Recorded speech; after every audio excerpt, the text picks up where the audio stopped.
Hello everyone, welcome back to my channel, and today I'll be talking about things you need to consider when you're creating your budget. So creating a budget can seem a little daunting task, but it's actually quite simple if you follow the following steps. Number one, make sure you track your expenses. Write down every expense, no matter how small, for a month to get an idea of where your money is going. And then once you're done, number two is create your expenses. So divide your spending into categories like housing, food, transportation, etc. And then once you do that, you'll have an idea what categories you have on your budget. So number three will be set a spending limit for each category. So this will be based on your income and expenses. So decide on a reasonable amount to spend in each category each month.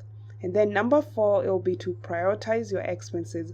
So make sure you are covering necessities like rent, utilities, and food before spending money on less important things. Number five, adjust your budget as needed. So if you find yourself overspending in a certain category, adjust your budget accordingly. Number six, stick to your budget. So try to keep your spending within a limit you set for each category. If you find yourself that you're overspending, look at step number five, which means adjust your spending. The last few years, you all have seen the groceries go up. Recently, egg prices went up. Months ago, gas prices went up. So make sure you adjust your budget according to the economy and how things are getting expensive. And number seven, always revisit and revise your budget regularly. So review your budget regularly and make changes as needed to keep it relevant and effective, because you need your budget to work for you. You don't want to always work and your budget is not working for you.